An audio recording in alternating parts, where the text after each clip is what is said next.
What's up, guys? Smylie Kaufman here with Sepp Straka on another episode of Man on the Inside, and we are inside the ropes here on the range at Oakmont, the U.S. Open. Sepp, you've had an incredible year to this point, but this U.S. Open, everybody's talking about how stern of a test this is going to be. You've seen the golf course, you've been preparing.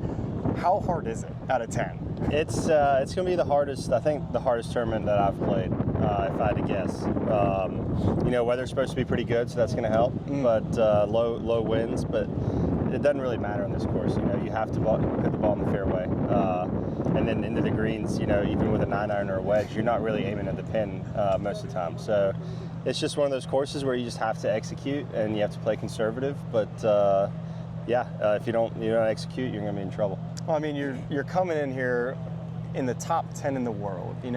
Heading into this season, did you feel like that was something that you could achieve by the U.S. Open? Were you come here showing up feeling like, you know what, I can compete and win this week? Yeah, definitely. I definitely felt like coming into the year, my game was in a pretty good place last year.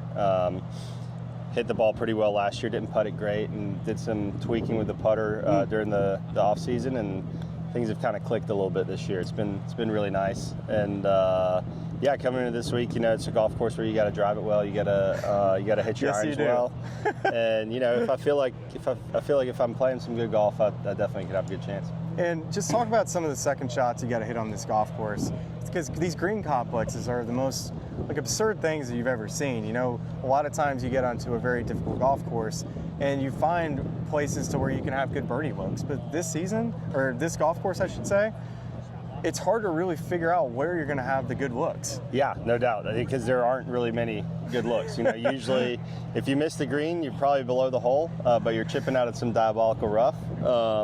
And if you're on the green, you're probably above the hole and you're just trying to two-putt. So it's one of those things where you just kind of got to pick your spots where you think you got the best chance of making pars and the occasional birdie.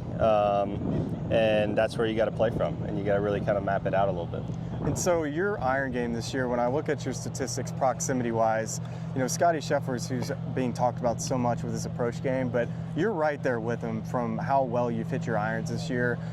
What would you attribute that to? Do you feel like that's always been a strength, or you've been working on something particular this year to make it to where you've been having really good birdie looks a lot of rounds? I think it's work over the last 3 or 4 years kind of coming together a little bit. The last few years I've been in the top 30, top 40 in approach to the green stats, and that's really good. But this year I feel like maybe my distance control is just a little sharper, or just had some good weeks, but it's kind of clicked pretty nicely. And honestly, it's a lot of work over the last 3 or 4 years kind of coming together this year. And of course, 2 wins, win at Amex earlier this season, and of course at the Truist in Philadelphia.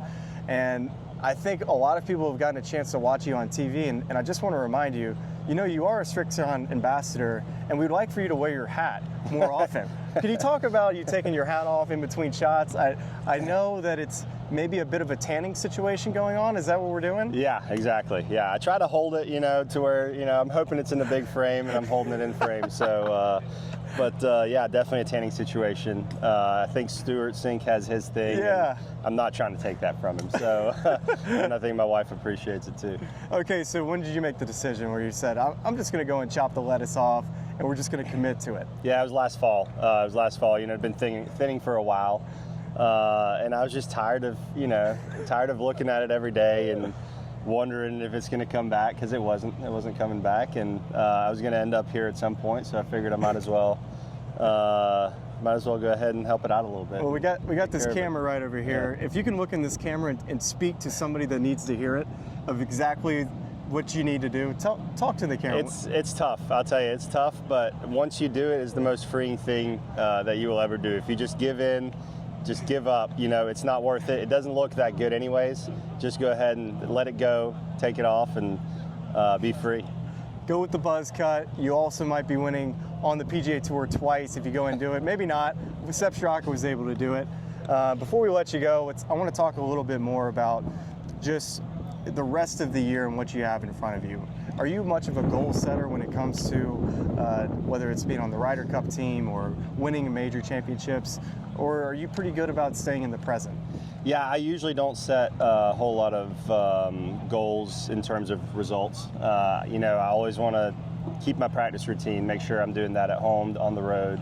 That's really my only goal, is to just keep my practice routine, keep the process going.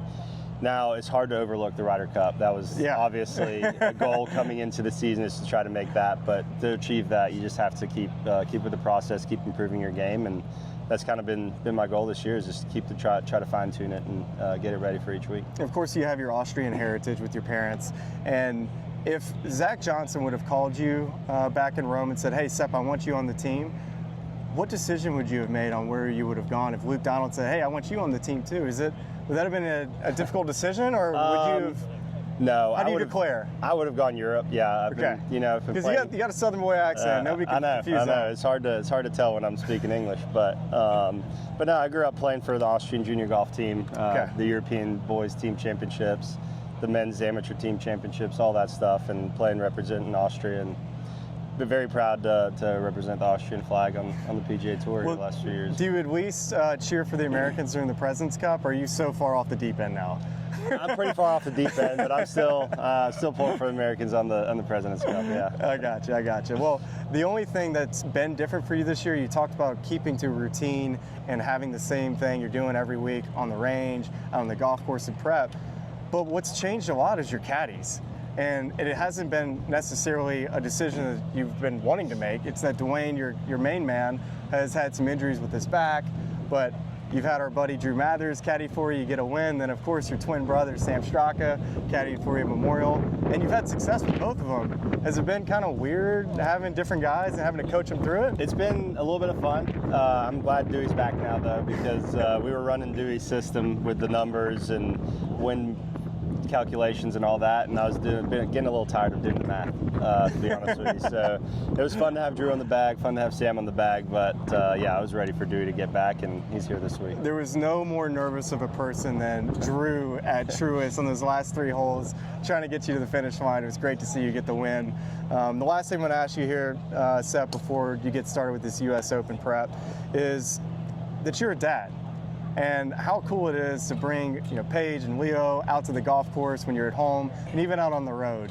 How cool is it to be a dad and win as a dad this season? It's amazing. It's so cool. Little man doesn't really care if I miss the cut or win by 10.